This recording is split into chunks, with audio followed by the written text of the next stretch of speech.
Welcome back. Praise the sun. There is a reason that there was no video yesterday, and that's because Elden Ring is dominating my life. It's worth the break from life for a change from working. I'm enjoying it, and it does remind me VR gaming is quite a bit of a long road ahead of it to get to that level. But I did see something I did want to talk about yesterday when I didn't get the video out. And it's news that I think didn't get covered enough. Is pretty big, and ultimately I think has the biggest impact on VR in general if it works out to everybody. And it does require some background and a little story, and all I have is like 5 bullet points in front of me, so bear with me as I kind of navigate it. But there was an interview recently with Lex Fridman and Mark Zuckerberg. Lex, for people who don't know who he is I believe he's a computer scientist and artificial intelligence researcher, among many other things. He's very interesting. But they touched base on a lot of stuff in this interview, and one of them was Meta's focus for the next Quest, specifically eye tracking and a couple other things. They had this direct quote: "There is a whole part of your brain that's just kind of focused on reading facial cues. So when we're designing the next version of the Quest or the VR headset, a big focus for us is face tracking and basically eye tracking, so you can make eye contact, which again isn't really something that you can do over video conferences." There is a whole litany of issues when it comes to eye tracking and face tracking and how that information can be used. Not what we're here for, but I want you to keep that in mind because information is, of course, probably the biggest topic here. And I forgot to say at the beginning, but as always, thoughts and opinions are my own, especially on this topic. You'll get with me. But BiteDance, we need to then transition into BiteDance on all this. And for those unfamiliar, or maybe you've heard that name before, BYTEDANCE, BiteDance. They are a Chinese company headquartered in Beijing. And if that name sounds familiar to you, maybe because you know TikTok. They are the owners of TikTok, arguably the biggest website in the world right now. When I say arguably, but I believe earlier in 2021, it outranked Google as the most used and visited website in 2021, and I believe that's still sticking now. So you guys can correct me if I'm wrong in the comments, but as of recording this, I believe TikTok is the most used website in the world, basically. And ByteDance is notorious for many different things. I'll leave it at that, but information is also the name of their game. So we're putting pieces together, right? ByteDance did make another purchase though last year.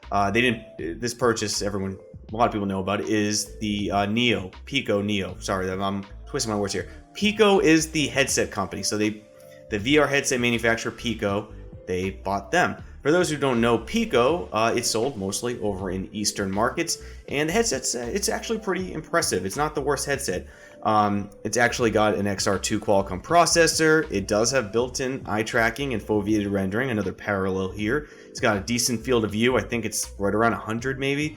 It's wireless streaming capabilities. It's got a lot more, but really, from the people I know who have tried it, it's overall a pretty decent headset, more focused on the Eastern markets like we've talked about. But the news, and I know I've been talking for quite a while, but this is all info I think is worthy of discussion. They had a new partnership. ByteDance is now partnered officially with Qualcomm, basically being now the second mega power next to Meta, partnered with this chipset provider. And this is a really, really big deal. You go even deeper, ByteDance has a partnership with the production of Gore-Tex. So you put the production and manufacturing capabilities of ByteDance, Pico, and Gore-Tex all together. What do you get? And this is all new info to a lot of people, is you basically have a company that easily could put a headset in everybody's hands in China very quickly at a very, very affordable cost, all standalone, because they can subsidize with ads and info and other things. Does this all seem... There's a parallel here, right? Quest users, you understand what I'm putting down here.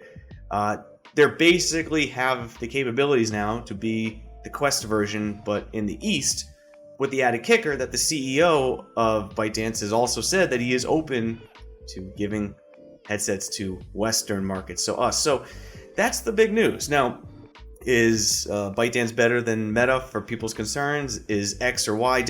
There's a bunch of ways we can take this, but at the end of the day, Apple It's not a Quest competitor. It may overall be a competitor to Meta's vision, but to the average Quest 2 user, it's not a competitor.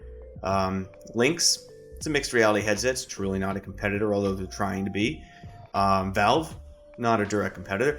HTC, not a direct competitor, especially when they're just dealing with Viver stuff. But reality, there's just not a lot of true competitors from a price and hardware stance to the Quest 2.